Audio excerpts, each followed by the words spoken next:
Bueno, muy buenas tardes, noches, tengan ustedes. Gracias por estar con nosotros. En esta ocasión me acompaña el maestro Manuel Lima Castillo. Me va a ayudar a entrevistar al doctor Genaro González Licea.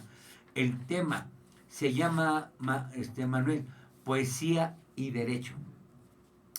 Y voy a leer su currículum del maestro en forma breve, porque si lo leemos en forma grande, pues vamos a aventarnos todo el programa y de eso no se vale.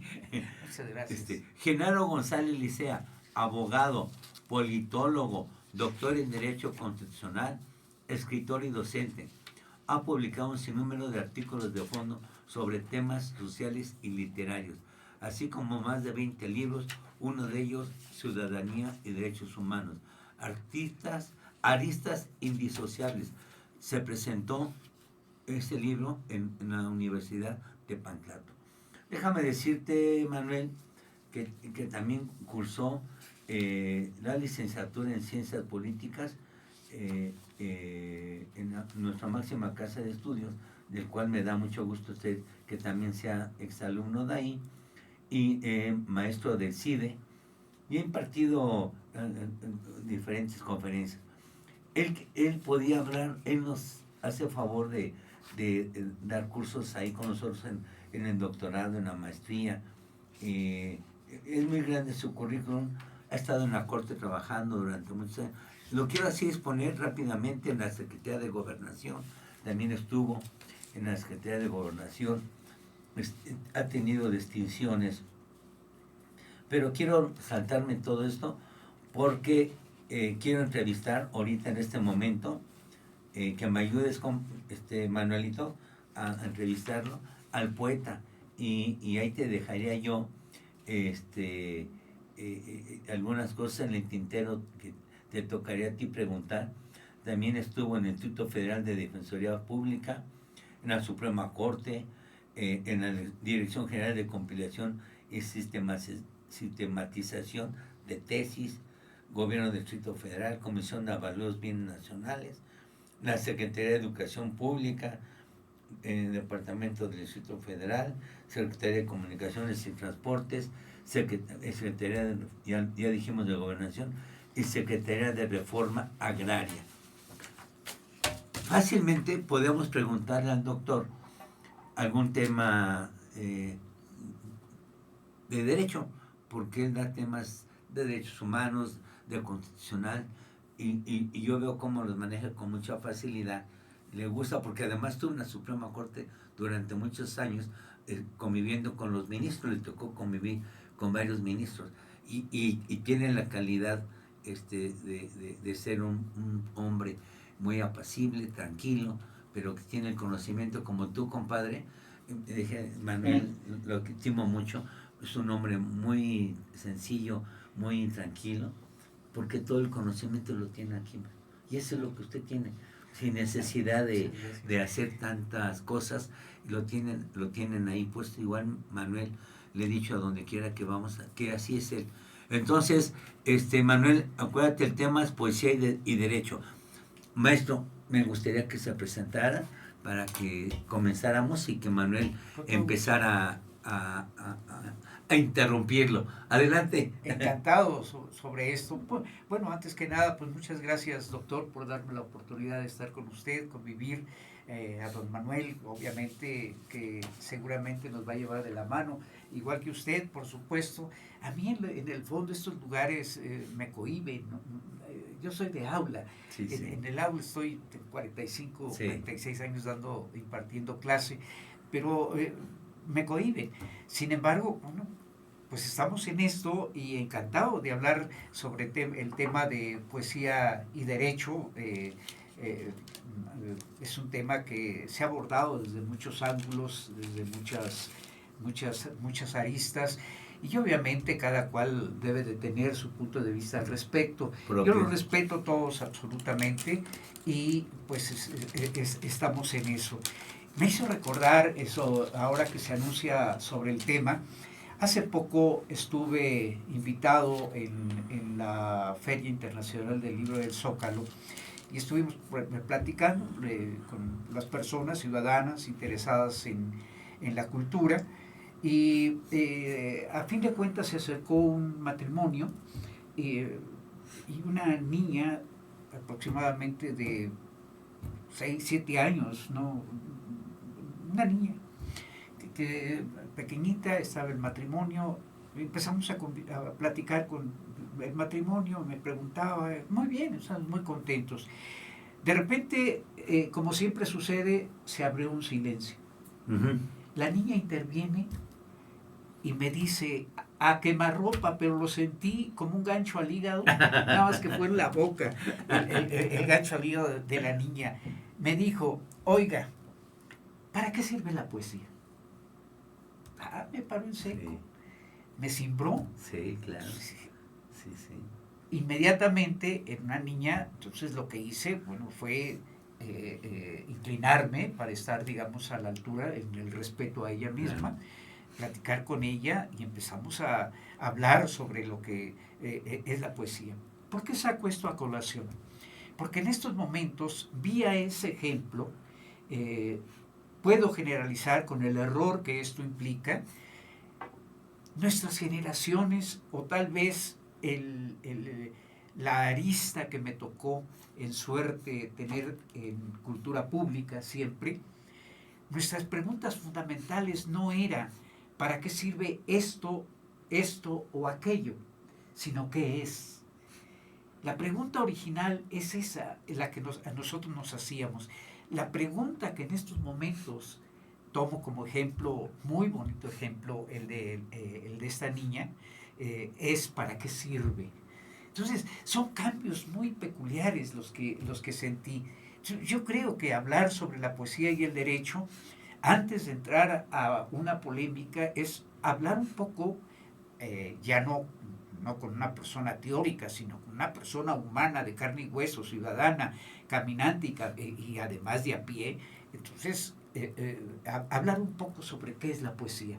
Entonces, yo entraría, salvo la mejor opinión de don Manuel, sobre ese punto, sobre qué es la poesía en general.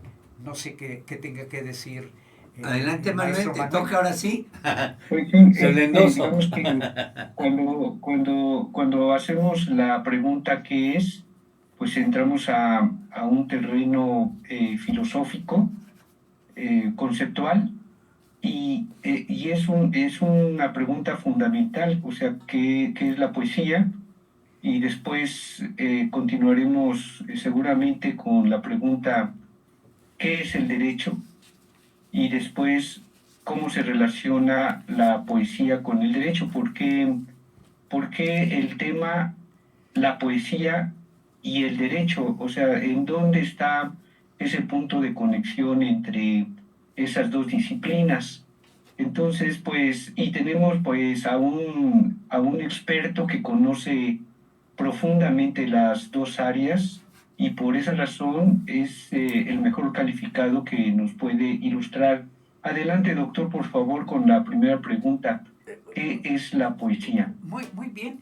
Digamos, es la pregunta en cuanto a inicio, el tema. Digamos, yo le agradezco ese comentario, el maestro Manuel muy sistemático, sí, sobre cada una de las preguntas, y yo le agradezco mucho. Es posible que lo defraude en ese sentido. Es posible que se mezcle un poco, tal vez inicie con el qué y posteriormente a lo mejor sí se complica ahí y se puede interrelacionar, pero de cualquier manera vamos a tratar de esbozar algunos comentarios sobre esta situación.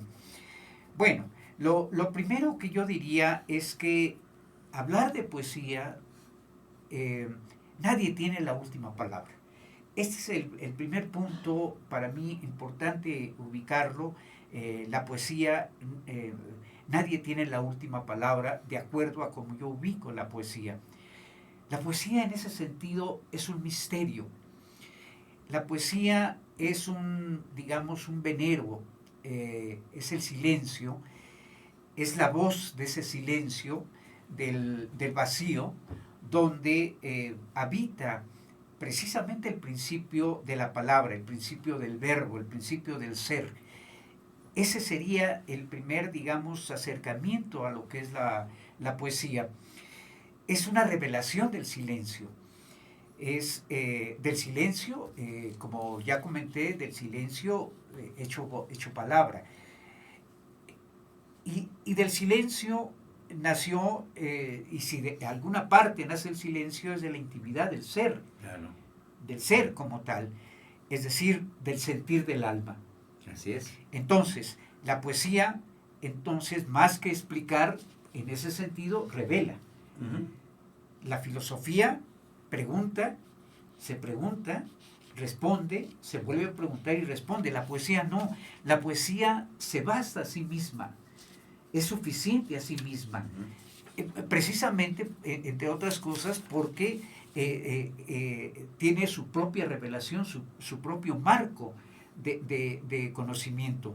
La poesía, por tanto, para mí sería no propiamente lo escrito, es decir, haría una diferenciación entre poesía y poema.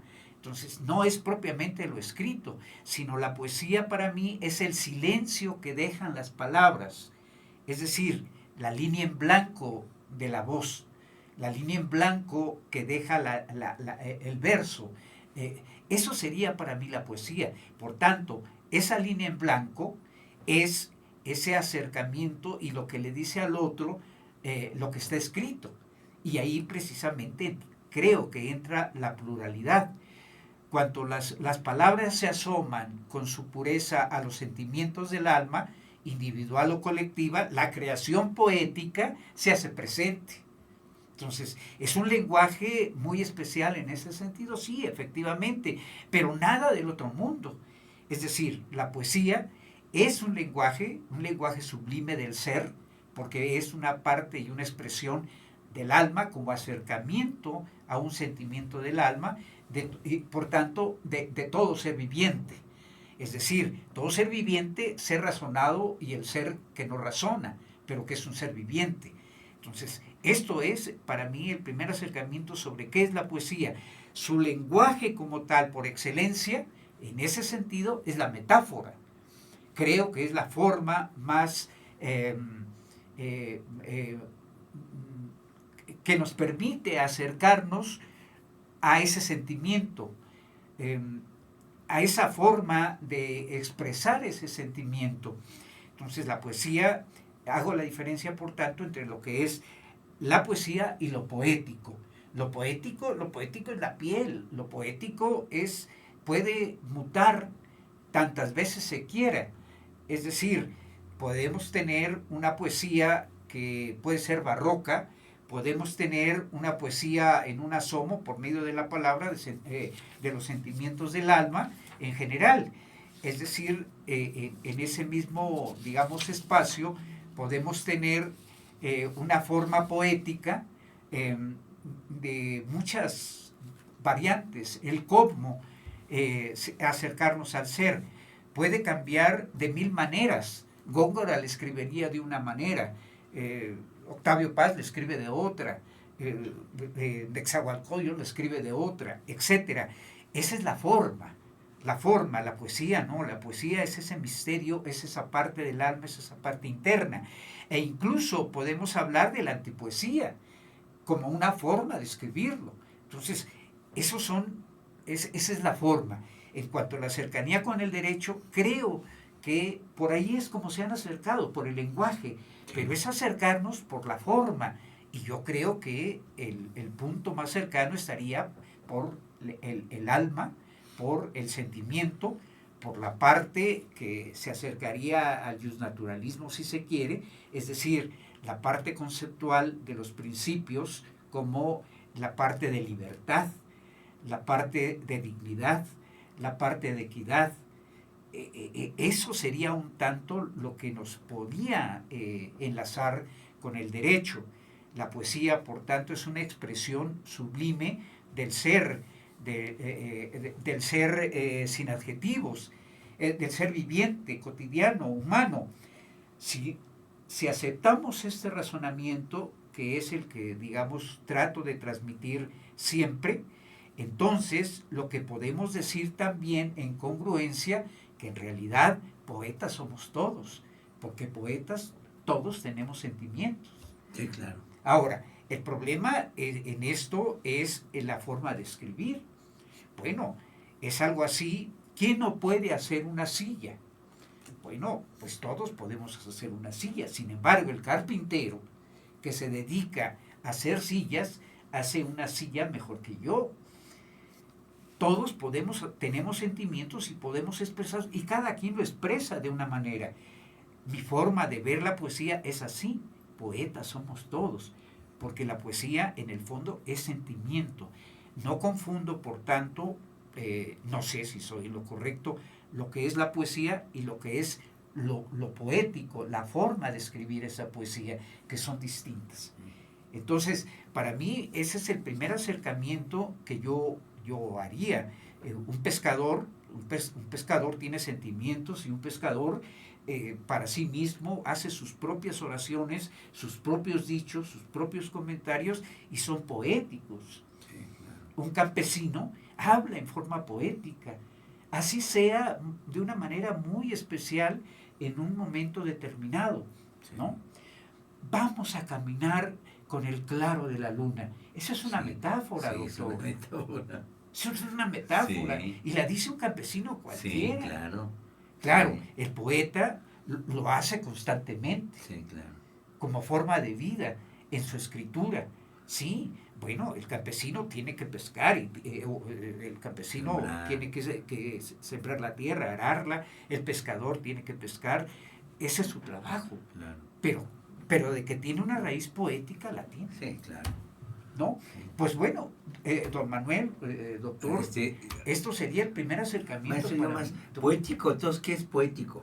Bueno, lo poético es la forma de expresar el sentimiento, para mí. Sí, sí. Es la forma, ¿no? Puede llegar inclusive a una forma antipoética. Hay versiones inclusive que encontramos ahora, poeta, una forma, digamos, de mencionar una característica que puede ser revolucionaria o no, es escribir una poesía a la primera ocurrencia, tal cual. Uh-huh. Tal cual, lo que se le ocurra, vaya escribiendo. Como un dadaísmo. Ah, bueno, sí, está muy bien. Y eso es poesía. Bueno, eso es una forma de escribir poesía. No es la poesía. La poesía es la piel, el color de la piel.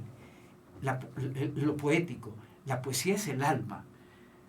Es un misterio, es el sentimiento. Sí. Es el sentimiento. Y la forma de expresarlo, la mejor forma de expresarlo, en forma de lo poético, es la metáfora. Uh-huh. La metáfora. Conozco libros que son del común, muy bonitas para leerlos exclusivamente, como la Biblia, por ejemplo, donde son metáforas, Sí. las que están escritas una Totalmente, tras otra, sí. ¿no? Sí. Conozco libros literarios donde es poesía la que está ahí, Claro, claro. ¿no? Sí, claro. Entonces, porque es la mejor forma. Sí. Si yo lo escribo de una manera llana, como un lenguaje cotidiano, Sí. bueno, pues la verdad es que posiblemente, doctor, no escriba poesía, o Manuel no escriba poesía, posiblemente escriba un ensayo. Que es diferente. Es diferente, Sí, claro. es diferente, Sí, un totalmente. ensayo, ¿no? Uh-huh. Un estudio, algo objetivo, ¿no? Sí, sí, sí, sí. Bueno, y esta sería mi forma de irme acercando al embone entre poesía y derecho. Uh-huh. Después entraríamos al derecho. El derecho, por su parte, también de suyo es ambiguo. La palabra derecho como tal no hay una sola definición, admite muchas, ¿no? Entonces, bueno. Adelante, Manuel. Sí, sí, doctor, quiero preguntarle si la única forma de expresar poesía es en forma de versos. O sea, para que digamos que estamos frente a un poema, forzosamente tenemos que encontrar versos, o puede ser otra manera, digo, versos que tengan una rima, o puede ser de otra manera. No, la poesía como tal se expresa. como tal. En mi carácter, cuando yo escribo la poesía específicamente, mi poesía es lírica, es decir, el lirismo como tal. La poesía, lo que busco es que esa metáfora trate de asomarse, no de escribir, asomarse a un sentimiento, mi sentimiento. Eso sería lo más que yo puedo hacer, es acercarme con una metáfora. Ahora, hay una forma de escribir que es de rima, hay una forma de escribir que es el soneto. Bueno, yo respeto mucho esas formas de escribir y por supuesto que es poesía. Sin embargo, no necesariamente creo yo que debe de tener el carácter de rima y el carácter de soneto para que esto sea poesía, sino la poesía debe estar ahí. La poesía es cuando es poesía, es decir, cuando expresa ese sentimiento de la forma que sea. En ese sentido, he comentado una y otra vez, uno de los grandes profesores que tuve y que me recibió aquí a los 16 años, Enrique González Rojo Artur, bueno, siempre me decía, y me respetaba mi forma de escribir, me gusta mucho tu forma de escribir, pero Genaro, a ti te faltan dedos. Sí me faltan dedos, que es lo único que cuido en ese sentido, la sonoridad. La sonoridad es lo único. Toda poesía es sonora en ese sentido, tiene un ritmo, punto. Y ese ritmo no quiere decir que termine en forma de rima, para mí no es necesario, ¿no? Sí, simple y sencillamente. Si surge de una manera natural, como los procesos naturales, bienvenido, pero si no se da de esa manera natural, yo no, me parece que tratar de sujetar un sentimiento a una rima o a un soneto, me parece que estamos coartando la libertad del sentimiento. El sentimiento déjelo fluir. Sí, sí, está extraordinario, porque es lírico lo que hace usted. Sí. ¿Te acuerdas? Entonces, Manuel, ¿te acuerdas? Bueno, más rápidamente, tú le sigues preguntando, por favor, me ayudas mucho. Había no sé si viva, un gran, en España había una persona que era muy famoso por tocar la guitarra y la tocaba extraordinario. Y todo el mundo decía, bueno, este cuate, ¿cómo la toca tan extraordinario? Bajos, altos, todo. Y no recuerdo su nombre, pero donde quiera que iba, Sí. Era sensacional. Sí. Pero era lírico. Claro. Él era lírico. Sí. O sea, Sí. yo soy lírico. Sí. Y decían, ¿tú cómo va a ser lírico si lo que es extraordinario? Sí, usted nunca fue. No, yo soy lírico. Sí. Y yo quiero decirte, Manuel, que yo creo que estoy entendiendo ahorita la poesía de él, porque le decía yo al maestro la vez pasada que lo entrevistamos, que a mí me tocó ver videos de La Bastida y no sé qué otro grupo, Sí. y se daban con todo, porque decían, no, hablaban ellos de rima, de versos, de sonetos, híjole, un chorro de cosas que yo no les entendí, porque no, que esto, te faltó esto, pero se despedazaban, Manuel, ahí, allá en Ceú, son de Ceú, y la verdad, terminas, yo jamás, lo que decías la vez pasada en el programa, maestro, no les entendí. Sí. Dije, no, pues yo no les entiendo. Sí. No, es que se daban por acá, por allá, y ahorita lo que está usted haciendo es lírico. Nada más es mi comentario, Manuel. Adelante. Bien, encantado. sí, entonces, Manuel, con lo que permítame nos tantito. comenta el doctor, sí, Vamos a ir a una pausa. encontramos, Vamos a ir a una adelante. pausa y le preguntas al maestro, por favor. Sí, por favor, gracias. La Universidad Tepantlato tiene como objetivo fundamental lograr que los estudiantes sean líderes humanistas, obteniendo una formación profesional exigente y exhaustiva que garantice su incorporación bajo las mejores condiciones en el mercado laboral, por lo cual, cordialmente se les invita a inscribirse en nuestro plan de estudios de doctorados, los cuales son: Doctorado en Derecho Civil, el cual tiene como objetivo formar expertos en desarrollo de investigaciones jurídicas, con talento para crear nuevos paradigmas en el derecho en materia jurídico-civil, siendo capaz de contribuir, a través de la investigación, al desarrollo del pensamiento jurídico e interpretar las disposiciones legales que rigen los actos jurídicos contemplados por la ley civil. Doctorado en Ciencias Penales, el cual tiene como objetivo formar expertos con estrategia y cultura jurídica para revisar, comprender y analizar los diversos fenómenos en materia penal, siendo capaz de proponer alternativas de solución a las problemáticas jurídicas y generar conocimientos innovadores en el campo de las ciencias penales. Doctorado en Derecho Familiar, el cual tiene como objetivo formar expertos en realizar investigaciones que ayuden a crear nuevos paradigmas en el derecho en materia familiar, alcanzando el nivel de conocimiento para contribuir al desarrollo del pensamiento jurídico universal y solucionar problemas jurídicos nacionales e internacionales en materia familiar. Doctorado en Derecho Constitucional, el cual tiene como objetivo formar expertos que realicen investigaciones de alto impacto, tanto a nivel teórico como social, con riguroso apego a los principios, valores y fundamentos constitucionales, siendo capaces de elaborar propuestas de solución mediante la interpretación del derecho constitucional en proyectos prácticos y que repercutan sobre la estabilidad social.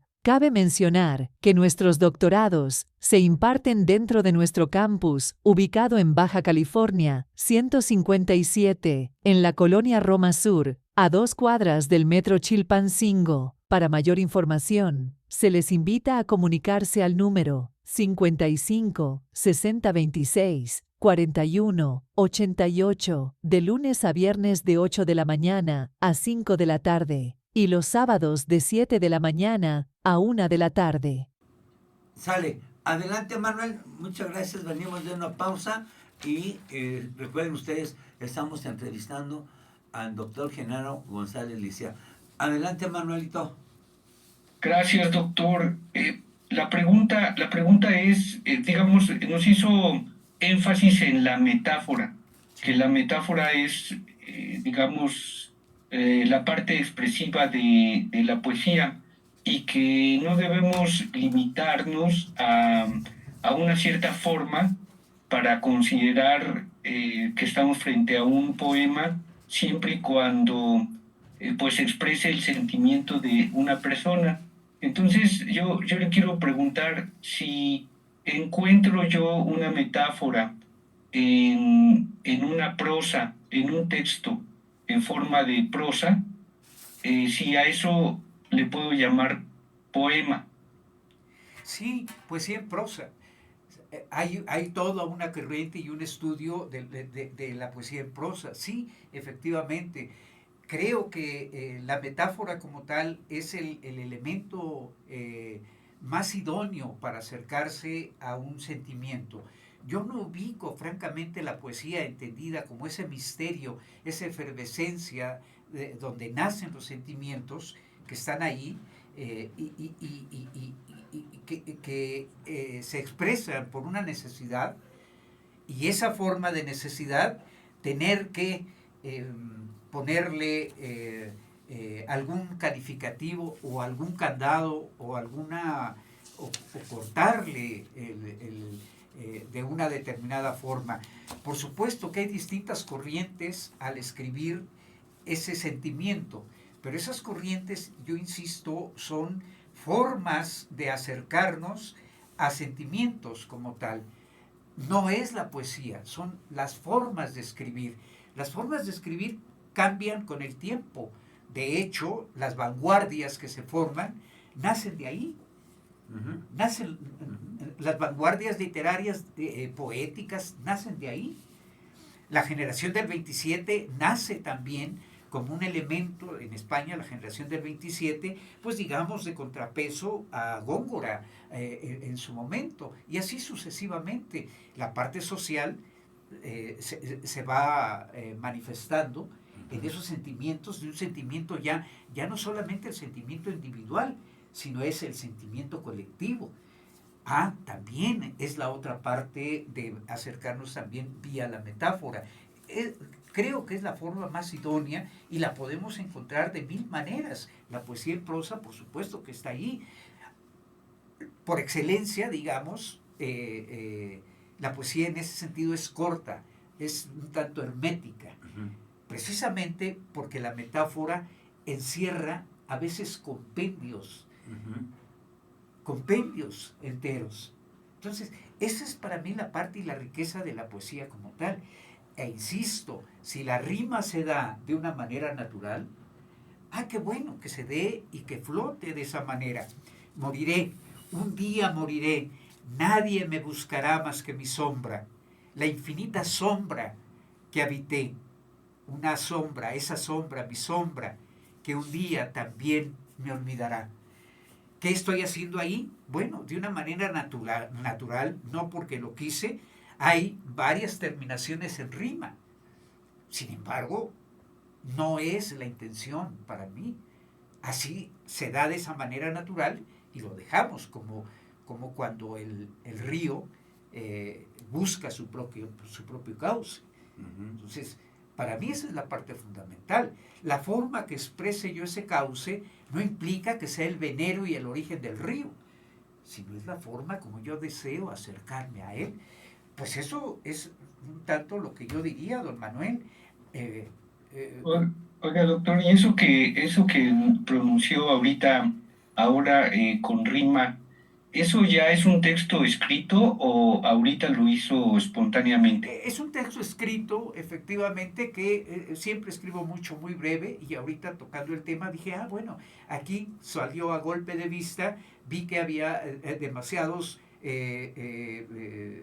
rima, y con gusto quise ejemplificarlo, pero nada más para eso, para ejemplificar. Como cuando decimos, es que te salió en verso sin esfuerzo, ¿no? O sea, así de esa forma tan natural, ¿no? Esa es una forma, ¿no? Sí, sí, efectivamente, ¿no? Sí, sí, pues la verdad es que digamos que los abogados somos muy fríos, somos pues muy parcos, muy secos. Los textos legales y los tratados de derecho, por lo menos lo que yo he visto, pues son muy técnicos, son muy formales y bueno, no, la verdad yo no recuerdo un abogado que use metáforas para explicar algún fenómeno jurídico. Sí. No sé si ustedes tengan algún ejemplo Doctor. de algún escritor en materia jurídica No. que use las metáforas. Es un tanto difícil mencionarlo de esa manera porque no es el lenguaje propio. Así es. Sin embargo, la cercanía, cuando mencioné yo sobre poesía y derecho, los abogados específicamente, no es precisamente ese lenguaje estricto, sino es la beta relacionada a los principios, por ejemplo, libertad, el concepto de libertad, el concepto de dignidad, el concepto de equidad, el concepto de justicia, que es distinto al derecho. El derecho es un instrumento para lograr justicia. Entonces hay un elemento más de fondo que ese es lo que yo vería como más cercano a la relación derecho y poesía. El derecho no es la ley como tal. El derecho, la ley como tal es un escrito regulatorio donde tiene elementos que permiten, elementos que prohíben y sanciones correspondientes. Bueno, es una forma de convivencia pública, social, comunitaria. Pero dentro de una litis el elemento fundamental está en los principios, lo que se acercaría a lo que para mí sería la poesía. Es decir, el derecho como tal, como un instrumento para lograr algo mayor, que es la esencia o lo que motivó una litis, es decir, la parte de afectación de dignidad, la parte de de justicia, Ujú. que serían los elementos Sí, para llegar a eso. que se buscan. Claro. Son instrumentos exclusivamente, ¿no? Y fíjate, Manuel, yo te quiero decir algo. Le decía al maestro que me habló un magistrado X, que Sí. acaba de escribir un libro de poesía y acaba de escribir otro libro de filosofía. Entonces Enrique y él estuvieron platicando y le presentó su libro a él allá en el castillo la vez pasada, Manuel. A veces Sí. estuvimos por allá y él acaba de escribir un libro sobre poesía y decía, oye, ¿qué lo vamos a presentar o qué onda? Dice, mira, es que se lo hice para mis amigos. Vaya. Lo hice para mis amigos porque no a todo el mundo le gusta la poesía. Y después me habló y dice, ¿sabes qué? Ya lo pensé bien, hay que ver qué hacemos, pero en lugar de, voy a invitar amigos y que estemos haciendo un conversatorio con los amigos y hablamos de poesía, de filosofía, de todo. Ya él ya creo que él no salió para este año, pero él ya está a punto de pensionarse, ya de jubilarse. Dice, pero en estos años, y yo platicaba con él, hemos desayunado, pero trae mucho la poesía Sí. y la filosofía. Entonces, no sé, maestro, a qué se deba que hay muchos que lo esconden mucho eso, porque dicen, no, esto deben de hacerse conforme a derecho, y los escritos y eso, pero por dentro traen eso, la poesía. La efervescencia, Sí, ¿no? sí. Bueno, una de esas, que no lo hagan, sería mi primera recomendación. No, que lo expongan, que lo digan. Pues simple y sencillamente, no es fácil asomarnos a los sentimientos. Muchas veces uno mismo no quiere que salgan esos sentimientos, ¿no? Más como, pues, siendo abogados, los abogados, no digas nada porque se va a usar en tu contra. Sí. Entonces, no, vale la pena, eh, eh, digamos, exponerlos, decirlos tal cual, comentarlos, ¿no?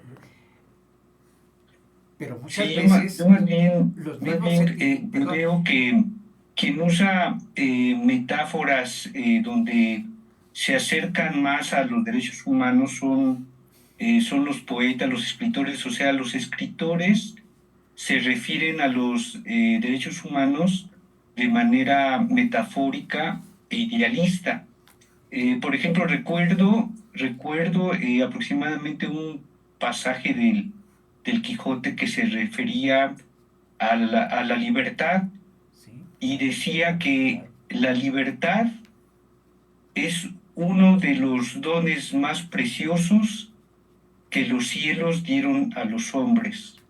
sí, Con la libertad pueden compararse los tesoros más grandes que contiene la tierra y el mar encubre. Por la libertad, así como por la honra, se puede y se debe aventurar la vida.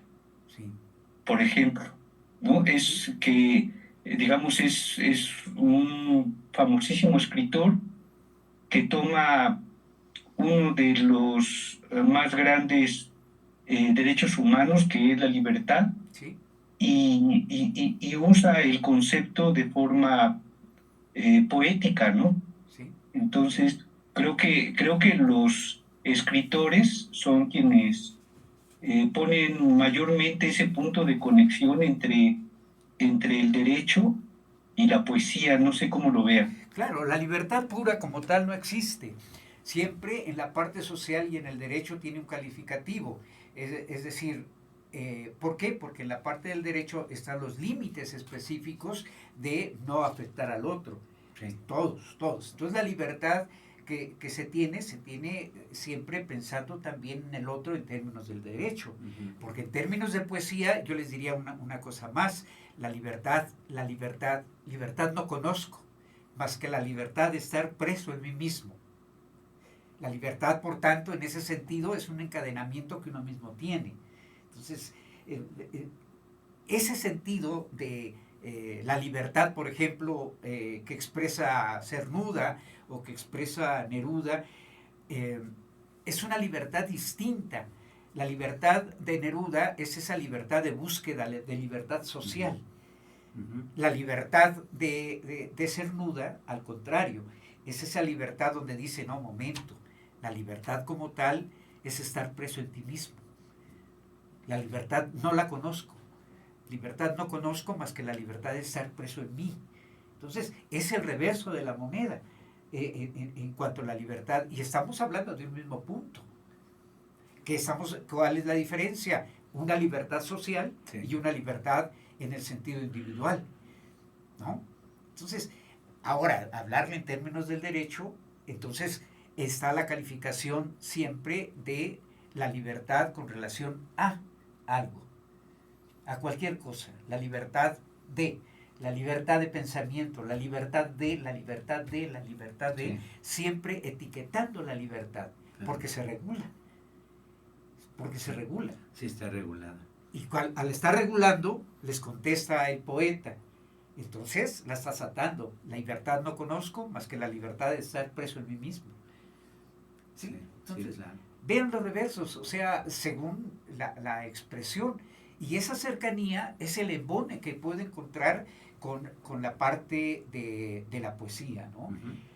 Dicho de una manera llana, no lo encontraría en cuanto el lenguaje propiamente jurídico y el lenguaje poético, sino lo encontraría en cuanto la emoción que se tiene y que se guarda y que se encierra tanto el abogado, tanto en el derecho como tal, vía los principios, como el abogado mismo. No conozco mayor soledad que la del juez cuando va a firmar la sentencia. Es una soledad impresionante. Se está enfrentando a la muerte, sabe que va a afectar a alguien y beneficiar a alguien. ¿Quién tiene más el derecho? Entonces, es una parte muy interna. Se acabaron para mí aquellos viejos principios donde yo no sé si mis resoluciones están hechas con justicia o con no justicia. Lo que sí sé es que están hechas conforme a derecho. No, están muy corto. Sí. Conforme a derecho es conforme a la ley. Sí. Pero la ley, insisto, desde mi particular punto de vista, es un instrumento para lograr algo mayor, que es la justicia, la equidad. Sí, es parte de eso. Vamos a ir a una pausa, Manuel, y enseguida regresamos. Recuerden, ustedes, estamos entrevistando a un jurista, Genaro González Licea, y el tema es algo muy bonito, poesía y derecho. Vamos y regresamos. La Universidad Tepantlato tiene como objetivo fundamental lograr que los estudiantes sean líderes humanistas, obteniendo una formación profesional exigente y exhaustiva que garantice su incorporación bajo las mejores condiciones en el mercado laboral, por lo cual, cordialmente, se les invita a inscribirse en nuestro plan de estudios de maestrías, las cuales son Maestría en Juicios Orales, la cual tiene como objetivo formar expertos en el campo del juicio oral, capaces de manejar las herramientas conceptuales, metodológicas y técnicas de litigación inherentes a sus procedimientos. Maestría en Derecho Civil, la cual tiene como objetivo que los egresados apliquen las normas que regulan los atributos jurídicos de las personas e integrar las disposiciones legales que rigen los actos jurídicos de los particulares contemplados por la ley civil, así como desempeñarse en las áreas de jurisprudencia y legislación para dar solución a las diversas problemáticas del ámbito civil, ejerciendo la adecuada procuración y administración jurídica en beneficio de la sociedad.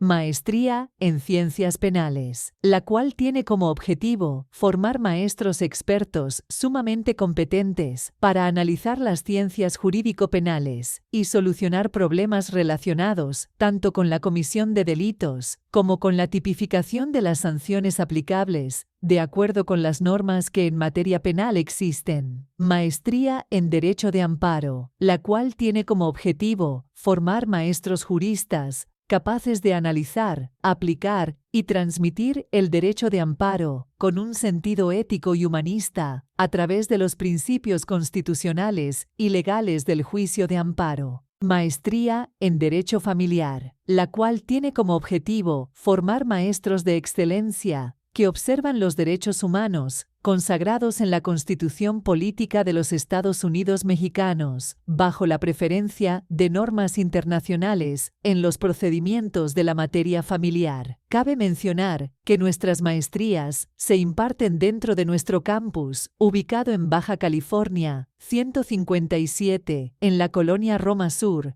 a 2 cuadras del Metro Chilpancingo. Para mayor información, se les invita a comunicarse al número 55 6026 41 88, de lunes a viernes de 8 de la mañana a 5 de la tarde y los sábados de 7 de la mañana a 1 de la tarde. Bueno, ya regresamos en este momento y estábamos hablando, es un tema que dejó más... Oye, Manuel, te dejó un temazo ahí en la mesa, ¿eh? Adelante, Manuel, adelante, tienes la palabra.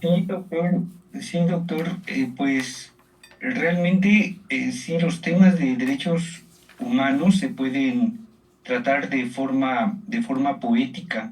¿Encontraría usted, doctor, en los aforismos latinos poesía? ¿Encontraría usted poesía? Me da la idea de que también la fuerza del razonamiento en esos principios jurídicos también es una forma de crear belleza, la solidez en el razonamiento, en el pensamiento.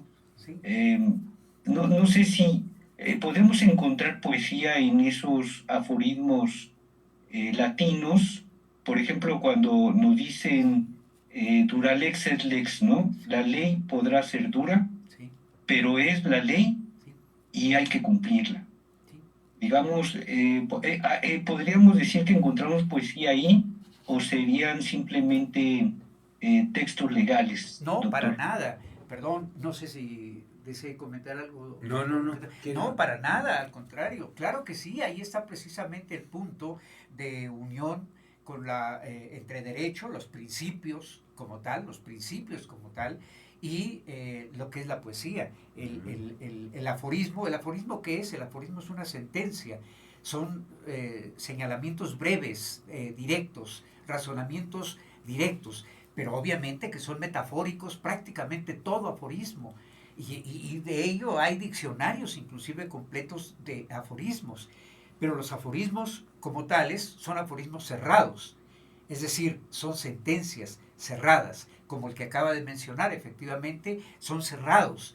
Muy bien, ¿por qué no le damos también el giro en la misma parte metafórica, pero abierto y con el mismo sentido corto?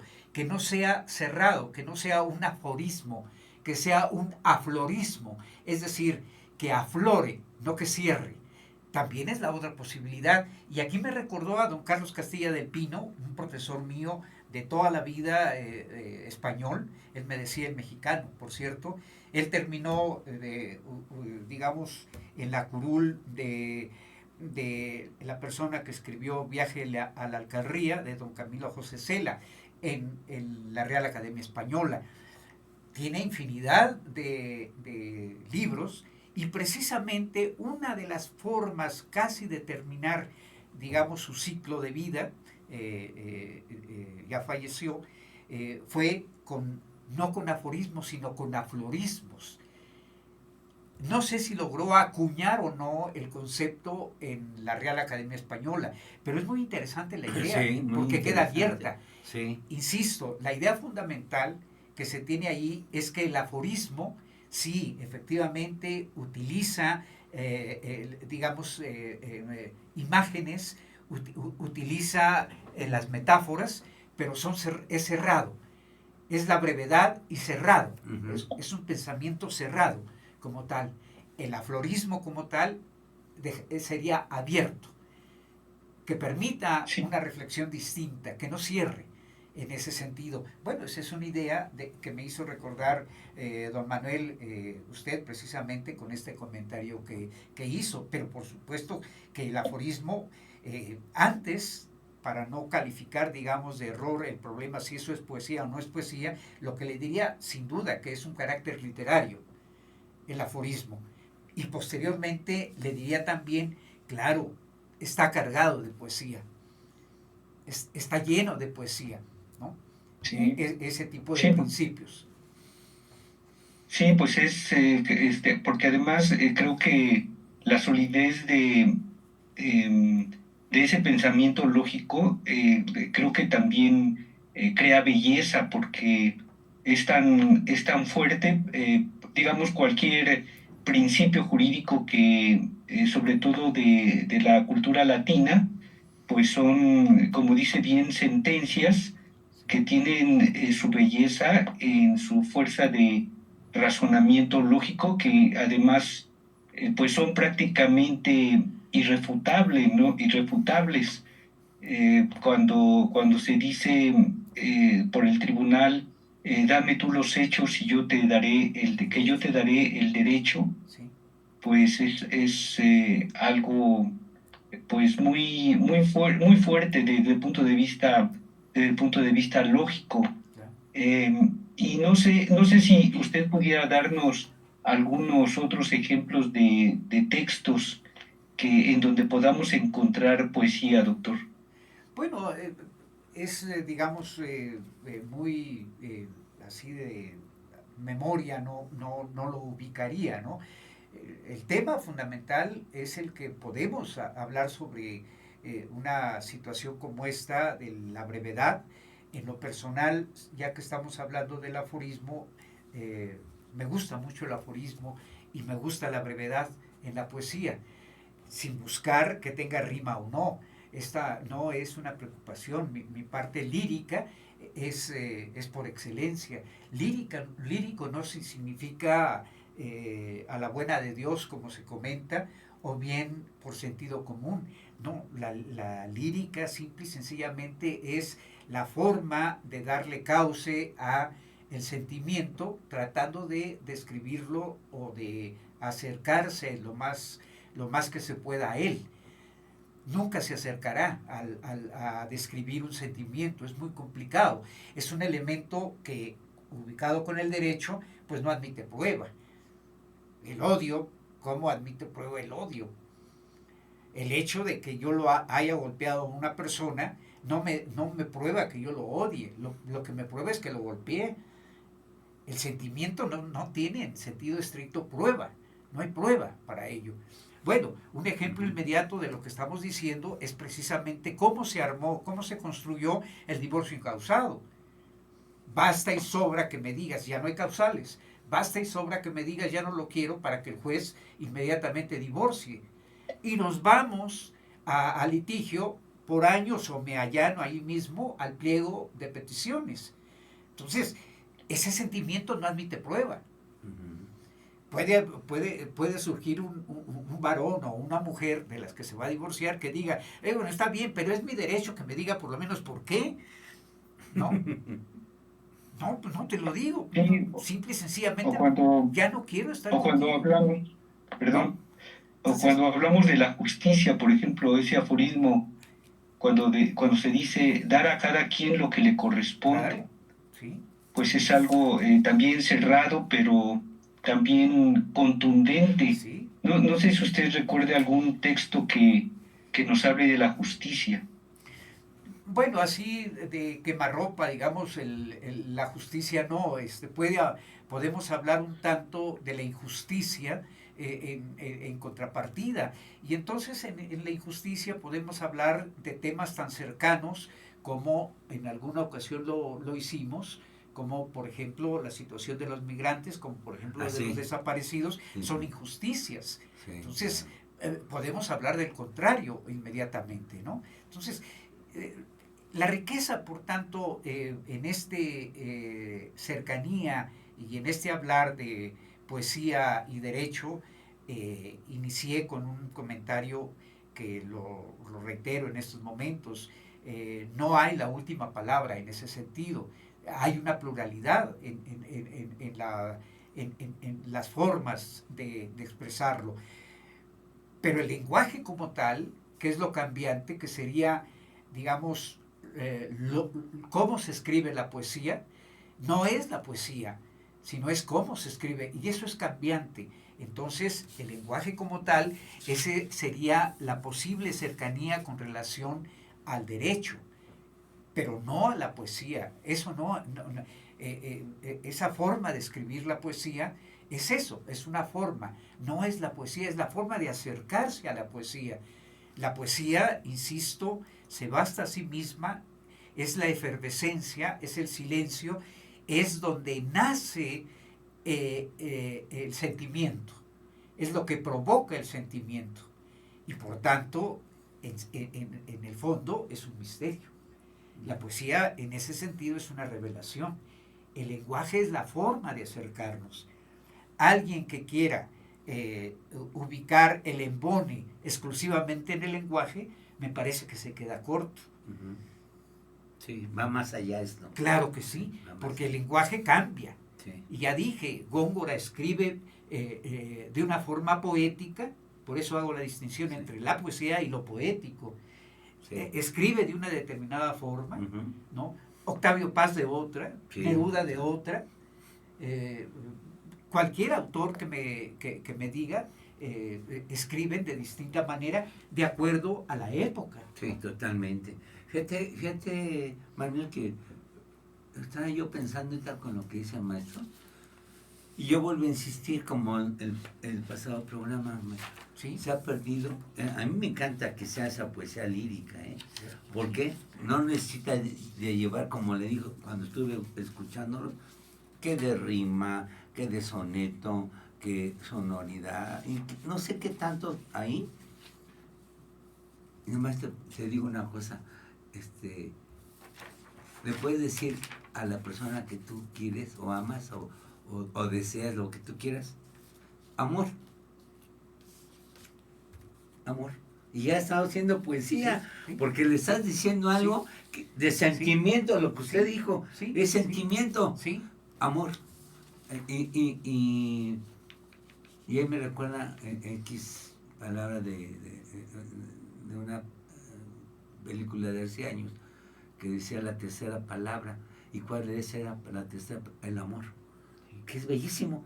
¿Por qué? Porque como que también se ha olvidado eso. Entonces, qué bueno que sea así, sin llevar tanta sonoridad ahí, y que lo hacen hasta para que la gente no le entienda, porque lo hacen imposible. Y viene siendo como el derecho, Manuel, que el derecho no lo entiende cualquier gente. Necesitas estar especializado. Si hay la posibilidad, yo estoy totalmente de acuerdo sobre esa brevedad y esa forma del el aforismo y ubicado en el contexto de la poesía, de la literatura en general, para no meternos en camisa de 11 varas.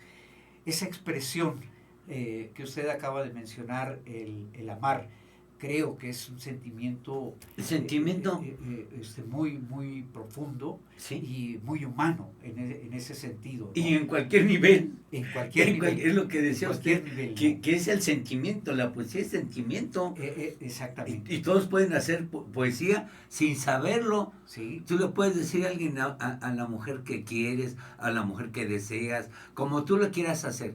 Sí. Te amo. Sí. ¿Ya?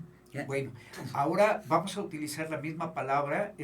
A mí me gusta la parte cerrada, siempre el aforismo, me gusta mucho escribir en aforismo, por lo general escribo de una manera corta. Otra característica de las cosas que escribo es de los versos que escribo.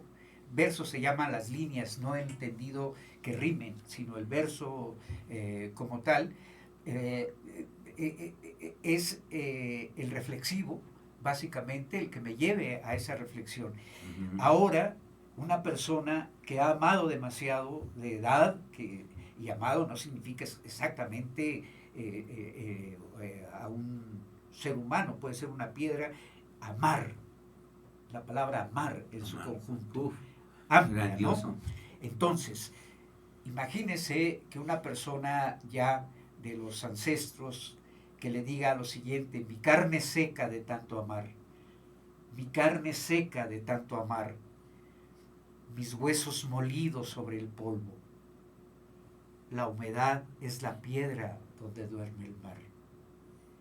estamos haciendo algo lapidario, pero estamos haciendo todo un recorrido de vida en 3 líneas. Sí. En 3 líneas. Entonces, bueno, eso es lo que se pretende. ¿Qué le dice a usted estas 3 líneas? No lo sé. Pero va a ser distinto a lo que me dijo a mí. ¿Sí me explico? Entonces, Sí. eso es un tanto la forma, digamos, que yo lo vería, esa forma cerrada en la aforística y la metáfora, en cuanto a la imagen. La imagen. En tanto la poesía también como lenguaje, hay algo que se ha olvidado, el lenguaje olvidado, que es el lenguaje simbólico. Es muy importante. Ya no solamente tocamos la metáfora, sino también ese lenguaje simbólico, el lenguaje que puede describir un sueño, por ejemplo, una utopía, el lenguaje simbólico. Alguien puede escribir sobre los girasoles y le está escribiendo al ser querido. Es un símbolo, el girasol. Claro. Y el símbolo, como tal, le da el sentido que usted quiera en el sentimiento, manejando los símbolos. Ya no solamente el lenguaje metafórico. Claro. O bien incluyéndolo, tal vez, Sí, el mismo lenguaje él lo quiere metafórico, hacer. pero dándole un elemento simbólico, Sí. ¿no? Entonces, esas formas de escribir es un tanto los embones que yo vería en cuanto a lo que es la poesía y la parte de Adelante, Manuel. Sí, adelante. Doctor, ¿y usted ha escrito algo relacionado con alguna, pues digamos, algún concepto jurídico, alguna institución jurídica, algún derecho humano, algún valor que esté protegido por la ley o ha escrito sobre la ley? ¿Alguna probadita que nos pudiera dar? Bueno, sobre todo en uno de los programas que me hicieron favor de invitar el doctor, hablé mucho sobre estos temas de migrantes y desaparecidos. Entonces, este tema es una forma de decirlo en forma jurídica, eh, tiene su forma, tiene su lenguaje, pero también en el fondo hay la posibilidad de decirlo de una manera también poética. Y bueno, en eso sí nos podemos acercar en ese punto, sobre ese punto y de esa manera, ¿no? Sí, sobre eso, sí, mucho. Es uno de los últimos libros que escribí utilizando uno de los... un epígrafe de don Pedro Garfias, por ejemplo, Pedro Garfias Zurita. Él decía con relación al movimiento español, un poeta que habla sobre el movimiento español, que es terrible, como es el dilapidario, inclusive, ¿no? En ese sentido, España, cuídate de tu propia España. Es cruel esa parte, es dolorosísima. Sí, claro. Es dolorosísima, ¿no? Bueno, con relación a Pedro Garfias, él decía, ahora voy a escribir por aquellas personas que han muerto sin saber por qué. Eso es lo que señala, ¿no? Es decir, la muerte de inocentes, la muerte de corrientes de intereses que hay en juego en términos sociales, ¿no? Entonces, en forma poética, trato de escribir sin saber por qué, pues por tantas personas asesinadas, ¿no? Claro. que ha habido en este país, y eso es, al caer el tiempo, uno de los últimos poemarios que aquí me hicieron favor de hacer la segunda presentación, darme la oportunidad de presentarlo, y es el contenido de la última parte. Ahora, hay algo, por ejemplo, para escribir difícil, que es la eutanasia. La eutanasia como tal es un tema jurídico, es un tema que se ha ventilado desde sus ángulos en su forma limitativa, pero que ahí está, y lo más que se ha acercado en la parte jurídica es a la muerte digna. Es distinto, pero es a la muerte digna, es decir, la muerte asistida, pero es distinto al llevar a una persona directamente porque desea terminar su vida de otra manera. Claro. Entonces, eso también nos hemos acercado y estaríamos hablando de un poemario anterior a este, que es La sequedad del estanque. Ahí escribimos sobre ese tema, que sería en el fondo la eutanasia, y recuerdo, por ejemplo, una parte de uno de esos versos, llévame a morir, llévame ya. Y a partir de ahí, así se llama, así inicia el poema, y a partir de ahí es esa relatoría de la persona que ya no desea vivir. Sí. Entonces, esa es una cercanía al tema. Ok, maestro, me está anunciando ya vamos a despedirnos, pero yo quisiera, antes de despedirme, que todos, Jorge, ahí se ve bien el libro, en otra vez la entrevista que hubo,